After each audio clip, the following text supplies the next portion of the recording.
একটু রেস্ট নিয়েছিলাম, তারপরেই উঠে ফ্রেশ হয়ে নিয়েছি। আর এমন দৃশ্য সত্যিই লাইফে কোনো দিন দেখিনি, সত্যিই স্বর্গই মনে হচ্ছিল। তাই ব্রাশ করতে করতে বাইরের ভিউটা নিতে চলে গিয়েছিলাম।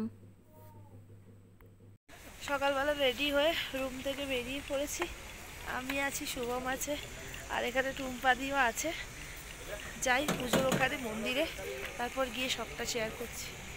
এদিকটা পুরোপুরি নতুন রাস্তার আবার কাজ চলছিল, কাজ তো চলতেই থাকে। এটা হচ্ছে ভীমশিলা। তোমরা জানো 2013 সালে যখন বান এসেছিল, তখন এই শিলা মন্দিরের পিছন দিকে এসে পুরো মন্দিরটাকে গার্ড করেছিল। সত্যি অলৌকিক, সত্যি এটা বাবার আশীর্বাদ। হয়তো এত সুন্দর দৃশ্য ছিল, এত সুন্দর পরিবেশটা ছিল, যেটা ভিডিও না করে পারলাম না।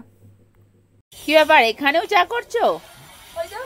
এরপরে পিসি বলেছে চাকরি না পেলে চাটাই বানাতে হবে, আগে থেকে শিখে নিচ্ছি। কিন্তু একটা কথা বলো, চা একটু চিনি বেশি করে দেবে না? একদম কম দেবো না, বেশি করে দেবে না? কি বলো?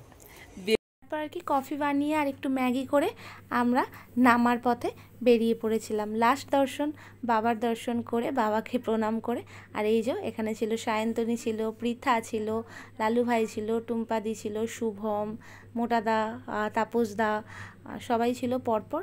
তো আমার সময় এই যে এখানে হেলিপ্যাডের এটা ছিল, হেলিপ্যাডটা এখানে ছিল, দেখিয়ে দিলাম। সাইডটা দারুণ লাগছিল। হঠাৎ করে কোথা থেকে পুরো মেঘ আসতে শুরু করলো, জাস্ট দেখার মতো। মানুষ দাঁড়িয়ে আছে কষ্টে দুঃখে অনেক, ব্যাগ বইতে হচ্ছে কিন্তু কিছু বলতে পারছে না, মনে মনে গালাগাল দিচ্ছে কিনা ভগবান জানে, যা দেবে সামনে দেবে। হ্যাঁ ঠিক আছে, পরিবেশটা একবার দেখে নাও কি অবস্থা।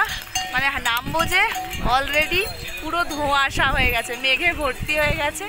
যাক, লাইফে ফার্স্ট টাইম এভাবে আসা, বাবার কাছে পৌঁছানো, সব কিছুই সার্থক।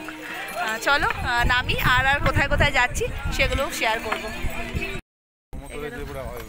দেখো এইখানগুলো তোমার এমনি দেখে মনে হচ্ছে, দেখো খাড়াই কিছু নেই, যেন খাদ ফাদ মনে হচ্ছে। ঘোড়া গুটিয়ে না বরফে ওদিকে করে দিই, ঘোড়া গুটিয়ে না বরফে ওদিকে করে পালিয়ে।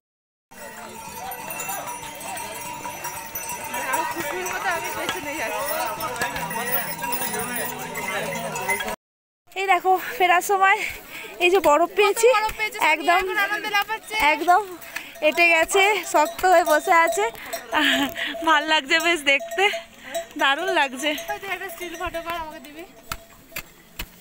এই দেখো সব চাই বরফ, তুলতে পারবো না, যাই হোক শক্ত। তাই আমি আর বোন তিনজনে মিলে বরফ খোদাইয়ের কাজে লেগেছি আজকে থেকে। এই পাহাড়ের বরফগুলো খোদাই করে দিয়ে যাচ্ছি। এটা হচ্ছে নতুন কাজ পেয়েছে পাহাড়ে, সেটা হচ্ছে বরফ খোদাই করার। অনেকটা আসার পর আমরা বসে পড়েছিলাম একটা দোকানে চা খেতে। চাটা খেয়ে আবার যাত্রা শুরু। অনেকটা নেমে পড়েছি আজকে আমরা ফেরার সময়, দিনের বেলা সেহেতু শর্টকাট ধরেছি, তো তার মধ্যে প্রায় অর্ধেকটা চলে এসেছি। শর্টকাট রাস্তা, সবাইকে বলবো খুব সাবধানে এসো অবশ্যই। আর নিজে যেটা বুঝবে সেটা করেই আসবে। ওর কথা শুনে এটা সুবিধা হবে ওটা সুবিধা হবে এরকম করো না, সবাইকে বলছি। আরও কিছু তথ্য দেওয়ার আছে, সেগুলো আপাতত আমরা আজকে জার্নিটা কমপ্লিট করি, নেক্সট টাইম তোমাদেরকে জানাচ্ছি। চলো, এখন আপাতত 221 নাম্বার পর্যন্ত যে পোস্টারগুলো থাকে সেটা পর্যন্ত পৌঁছেছি। আমাদের একে পৌঁছাতে হবে। আমাদের কেদারনাথ দর্শন কমপ্লিট হয়ে গেছে, করে আমরা ফিরছি। বেরিয়েছিলাম তো সকালে ওই কটা, 11:30 নাগাদ, এখন প্রায় 5টা ওভার হয়ে গেছে।